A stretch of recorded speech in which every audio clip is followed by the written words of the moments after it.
ওই যে একটা কথা আছে না, মানুষ যখন কাছে থাকে মানুষের মর্ম বোঝে না, যখন দূরে চলে যায় তখন তার মর্মটা বোঝে। সেটা সবার ক্ষেত্রেই বলছি আর কি।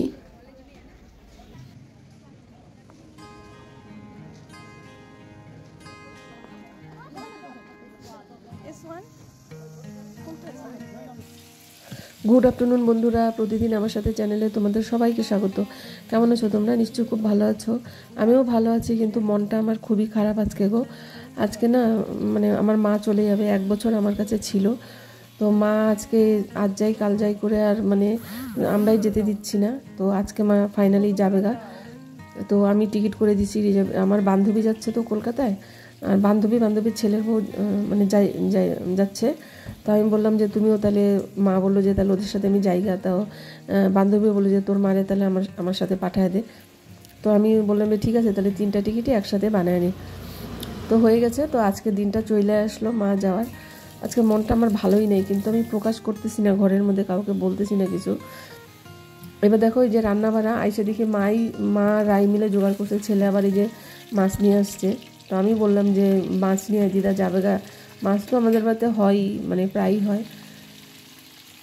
তো আজকে মা তো মাছ অত ভালোবাসে না, তো মার জন্য ওই যে ফুলকপি আলু দিয়ে একটু তরকারি করে দিব, নিয়ে যাবে মানে রাত্রে ট্রেনে খাওয়ার জন্য, রুটি আর ফুলকপি আলুর তরকারি। আর মা বলছিল একটু সাদা পিঠা নিয়ে যাইতাম, তো ওর জন্য এই যে চাল ভিজিয়ে রাখছিলাম, এই পিঠা কটা বানাবো। আর দেখো পেয়ারাটা, এত টেস্টি পেয়ারাটা আমি বাজার থেকে কিনে আনছিলাম, খুব ভালো। আর মাছটাও না আজকে খুব ভালো আনছে আমার ছেলে, একদম টাটকা মাছ, মানে এইখানকার লোকাল মাছ আর কি। তো দেখো মাছের ঝোলটা আমি মাকে বললাম যে তুমি সরো, আমি আজকে রান্না করি, তুমি তো আজকে যাবা গা, তাও কি রান্না করে খাওয়া যাবা নাকি। তারপর আমি রান্না করলাম। মা আবার বললো কি তাহলে আমি একটু তাহলে মামনির বাড়ি থেকে ঘুরে আসি গা, মানে আমার মেয়ের বাড়ি। আর বিকালে তো যাওয়ার সময় দেখা হবে না, কারণ ওই টাইমে ওর বাচ্চাটা ঘুমায়, তো আসতে পারবে না। তো আমি বললাম ঠিক আছে, বলে কি 10 মিনিটের জন্য যাই। তো আমি ঠিক আছে যাও গা। আবার মাছের একটু তেল ছিল, ওই তেল দিয়ে 3টাই মাত্র বড়া বানাইছি। তো এই দেখো মাছের ঝোলটা হয়েও আসছে, বেশি কিছু করব না। বেগুন ভাজা, মাছের ঝোল, আর এই যে মার জন্য ফুলকপি আলুর তরকারি মাখা মাখা করে। আর পিঠাটাও বানাইতে লাগবে, এক সাইডে আবার পিঠাটাও মানে অনেকগুলাই পিঠা, ওইটাও বানাবো। তো পাশে আমি পিঠার শাঁসটা পাশের গ্যাসে বসাও দিছি। এই দেখো পিঠাগুলা কি জানি আজকে ভালো হইলো কি না কি হইলো বুঝলাম না, তবে মা কয়েকটা ভাজছিল ভালো হয়নি। আমি আবার এই যে এগুলা ভাজা শুরু করছি, এগুলা মোটামুটি ভালোই হয়েছে। আর আমার এই শ্বাসটার মধ্যে পিঠা খুবই ভালো হয়। এবার মা খাইতে চাইছে। আমার মা তো তোমাদের সাথে ভিডিওটা শেয়ার মানে ওই জায়গাটা শেয়ার করি নেই। আমার মা ড্রাগন ফল কোনোদিনও খায় নাই। তো মা বললো যে ড্রাগন ফল যে কেমন দেখতে, খুব সুন্দর হয় না ড্রাগন ফল। তো ড্রাগন ফল খাইতাম, তো আগেই বলছিল যে ড্রাগন ফল খাওয়ার কথা বলেনি। এবার আমি ভাবলাম মা যখন বলছে তাহলে মাকে একটা ড্রাগন ফল খাওয়াবো, করতে করতে আর ভুলে গেছিলাম। তো আজকে আমি একটা সেন্টার থেকে আসার পথে একটা ড্রাগন ফল আনছি, ওইটা তোমাদের সাথে শেয়ার করতে পারি নাই। তো ড্রাগন ফল মা খায় বলেছি এরকম টেস্ট, মানে ড্রাগন ফল তো বেশি মিষ্টি হয় না, জানি না। আমিও আগে একটা খাইছিলাম, অতটা ভালোও লাগে না আবার খারাপও লাগে না। ওই যে দেখো মার জন্য সবজিটা বাইরে দিলাম। মা বললো কি ভালো বাটি দিতে লাগবে না, এই প্লাস্টিকের বাটিগুলো দিয়ে খায় দেয়, ট্রেন থেকে ফেলাই দিব। তো এই যে দেখো বেগুন ভাজা হয়ে গেছে, মাছের তেল আর হচ্ছে মার জন্য তরকারি। তো আমরা বিকালে আমাদের এখানে 4:30টায় ট্রেন আসে কাঞ্চনকন্যা। তো আমরা 4টার মধ্যে বের হয়ে গেছিলাম, টোটোওয়ালাকে আমি বইলেই রাখছিলাম আগে। আর এই স্টেশনটা বানাইতেছে আর কি। স্টেশনটা ভালোই ছিল, মানে এখন আরও ভালো করতেছে। তো রায়ের মা, আমি, রায়, তারপরে রায়ের ভাই, তারপরে আমার আবার দেখি মাসি আসলো, আমার বান্ধবীর ছেলের বউ, তারপরে ওর আবার ইসের বান্ধবীর বিয়ান, সবই আসছে, মানে অনেক লোক স্টেশনে, আমাদের অনেক লোক। এই দেখো আমার মাসি আসছে, এটা আমার মাসি, আর আমার ছেলে আসবে বলছো। আমি যখন আসলাম তখন ও ঘুমাইতেছিল। কিন্তু বন্ধুরা আমার মনটা কিন্তু ভিতরে মানে বুকটা আমার ফাইটে যাচ্ছে। কিন্তু আমি রাইকে আগে বলছি, রাই বেশি কান্নাকাটি করিস না, তাহলে আমাদের কান্না দেখে কিন্তু দিদাও কান্না করবে। তো যতটা পারিস কন্ট্রোল করিস। এটা একটা কাকু হয়, তো কাকুকে ডাইকে আমি একটু কথা বললাম। ট্রেন আসার টাইম হয় নাই, তো ট্রেনের অ্যানাউন্স হয়ে গেছে। তো আমরা একটু সামনের দিকে আগায় যাচ্ছি, কারণ S1 অনেক মানে সামনের দিকে হয়। প্রথমে ইঞ্জিন, তারপরে হচ্ছে লেডিস, তারপরে হচ্ছে 2টা জেনারেল কামরা, তারপরে হচ্ছে S1। তো এসে রিনার বিয়াই বললো যে আগে যাইতে লাগবে। তো আমরা আগে যাচ্ছি। দেখো ব্যাগ ট্যাগ নিয়ে, মার ব্যাগ, মাকে বেশি ব্যাগ দিই নেই, যে একটা ব্যাগ, তাও তো কত জামা কাপড় এখানে রাইখে চলে গেল, বেশি নেই। এ দেখো সূর্য ডোবা ডোবা ভাব, বিকেলবেলা আলোটা রোদটা পড়ছে, ভালোই লাগতেছে। এই দেখো স্টেশনটা বানাচ্ছে উপরে, এই যে এইখান দিয়েও লাগাবে, হয়তো টিন টিন লাগাই দিবে। অনেক বড় স্টেশন, এটা বিশাল বড়, লম্বাটা অনেক বিশাল। তোমরা সামনের দিকে আগায় যাচ্ছি বন্ধুরা, ভিডিওটি তোমরা ফুল দেখো, তোমাদের ভালো লাগবে। আর ভিডিওটা যখন আমি এডিটিং করতেছিলাম বন্ধুরা, সত্যি কথা বলি, আমার মার যাওয়ার জায়গাটা দেখে আমার কান্নাই পাচ্ছিল। আমি ভিডিও এডিটিং করতে করতে আমি কেঁদেই দিছি, আমার দুই চোখ দিয়ে ঝরঝর করে জল পড়ছে, কারণ ওই সিনটা না আমি দেখতে পাচ্ছি না। তো ভিডিও এডিটিং করতে তো হবেই না, তো ওর জন্য করছিলাম আর কি। ভিডিও এডিটিং করে ভিডিওটা পোস্ট করব, 1 সপ্তাহ হয়ে গেছে, মা চলে গেছে, এখনও ভিডিওটা আমি পোস্ট করতে পারিনি। আজকে হচ্ছে শুক্রবার, আজকে হচ্ছে গেল শুক্রবার গেছে। দেখো আমাদের কত লোক আসছে। তো রিনা বলছে একজন যাবে, তোরা এত লোক আসছিস? আমি বললাম হ্যাঁ রে, আমিও যখন কোথাও যাই অনেক লোক আসে স্টেশনে, তাও তো মেয়ে আসে নেই, মেয়ে ছোট বাচ্চার জন্য। এই যে স্টেশনটা দেখতেছো, স্টেশনের পিছন দিকে আমার মেয়ের বাড়ি, মানে কলোনি, ওই কলোনিতে ওইখানেই, মানে স্টেশন থেকে আমার মেয়ের বাড়িটা ছাদ দেখা যায় আর কি। ছাদে যদি ও উঠতো তাহলে দেখাই যাইতো আর কি।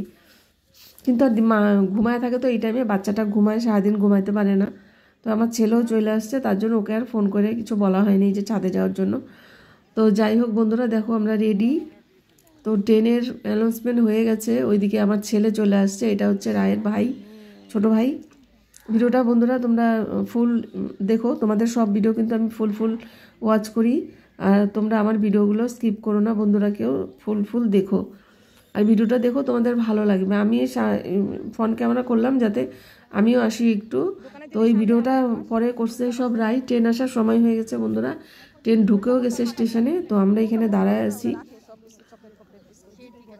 তো বন্ধুরা তোমরা সাথে থেকো, পাশে থেকো। আর নতুন বন্ধুরা আমার চ্যানেলে প্রথম যারা ভিজিট করছো, আমার চ্যানেলটি সাবস্ক্রাইব করে দিও বন্ধুরা। আমিও তোমাদের পাশে থাকবো, নিশ্চয়ই থাকবো, লাইফ টাইম থাকবো। এই দেখো বন্ধুরা চলে আসছে ট্রেন। এই ট্রেনটা তো তোমরা অনেকে হয়তো জানো, ট্রেনটা কাঞ্চনকন্যা, এটা হচ্ছে আলিপুরদুয়ার থেকে আসে, এইটা হচ্ছে শিয়ালদা, লাস্ট হচ্ছে শিয়ালদা।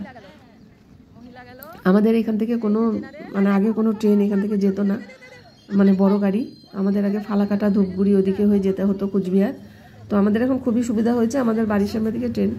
তো যেখানে আমরা দাঁড়াইছিলাম ঠিক S1টা ওখানে পড়েনি, আরও পিছন দিকে যেতে হবে। আমরা যেদিক থেকে আসছি ওইদিকে যাচ্ছি। তো ট্রেন আসলে দেখবা বুকটা কেমন ধরপড় করে, মনে হয় ওঠার সময় মানে কেমন কেমন যেন লাগে, একটু ভয়ও লাগে।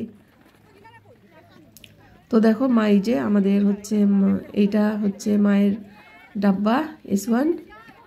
তো এখানে উঠে যাচ্ছে, এখন তো ভীষণ খারাপ লাগছে, প্রকাশ করতে পারছি না কতটা খারাপ লাগছে। 1 বছর থেকে গেল, তো এখন আমার বাড়িটা একদমই ফাঁকা লাগে গো, ভাল লাগে না। মা থাকতে যে আমার, মানে আমি এখন কথা বলতে পারতেছি না তোমাদের সাথে, আমার এত কান্না পাচ্ছে জানো তো।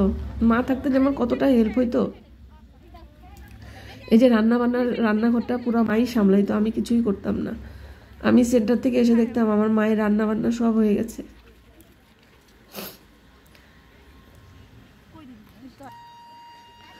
বলে না মানুষ কাছে থাকতে মানুষের মর্ম বোঝে না, যখন মানুষ দূরে চলে যায় তখন মানুষের মর্ম মানুষ বোঝে। সবাই, সেটা সবার ক্ষেত্রেই বলছি। ট্রেনটা যখন ছেড়ে দিল কতটা যে খারাপ লাগছে আমি বলে বোঝাতে পারবো না। চলে গেছে, ভালো মতোই গেছে, গিয়ে আমাকে ফোন টোন করেছে। আর ট্রেনের মধ্যে তো অনেকবার ফোন হয়েছে, কথা বলছি,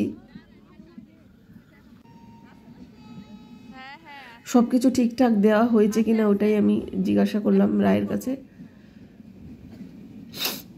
আমাদের স্টেশনটা না বিশাল বড় একদম, এই মাথা থেকে ওই মাথা, অনেক বড়। ট্রেনটা দেখো চলে যাচ্ছে, কেমন লাগছে যে ট্রেনে মা চলে গেল, ফাঁকা হয়ে গেল স্টেশনটা পুরো। কত লোক ছিল, ফাঁকা হয়ে গেল। আর আমাদের এই স্টেশনে দেখো ওই পারে ওই যে মালগাড়িগুলো সব দাঁড়িয়ে আছে না, এখানে গিটি পাথর যে হয় এগুলো লোড হয়। এখানে খুব ধুলা গো আমাদের এদিকে। এই দেখো ওই যে দেখতে পাচ্ছ, ওই সব লোড হচ্ছে, এখানে সব লোড হয়। তো মাসি বললো যে চল, মনটা খারাপ লাগছে, তুই আর রায়ের মা চল আমাদের বাড়িতে। তো আমি রায়ের মা মাসির বাড়িতে গেছিলাম, ওইখানে কিছুক্ষণ থেকে তারপরে বাড়িতে আসছি। রায় বললো ঠিক আছে তোমরা যাও, আমি বাড়ি চলে যাই, আমি সন্ধ্যাবাতি দেইগা বাড়িতে গিয়ে। ছেলেও চলে গেছে, রায় আর রায়ের ভাই চলে গেল। আমরা স্টেশনে একটু ওইখানে বসছিলাম, এই কুকুরগুলো খুব মারামারি করছিল, তো তো তো সবাই হাসাহাসি করছিল, তো ওইখানে একটু বসে আমরা এটা দেখছিলাম, আর মনটাও ভালো লাগছিল না। ওখানে একটু বসেছিলাম চেয়ারগুলোর মধ্যে। বন্ধুরা, ভিডিওটি তোমাদের কেমন লাগলো তোমরা লিখে মানে কমেন্ট করে জানাবে আমাকে। তোমাদের মিষ্টি মিষ্টি কমেন্ট করতে আমার খুবই ভালো লাগে। আর আমার খুব সর্দি লেগেছে, শরীরটা আমার ঠিক ভালো না, তো এই ভিডিওটা এডিটিং করে দিলাম আজকে। বন্ধুরা ভালো থেকো সবাই, বাই, টাটা।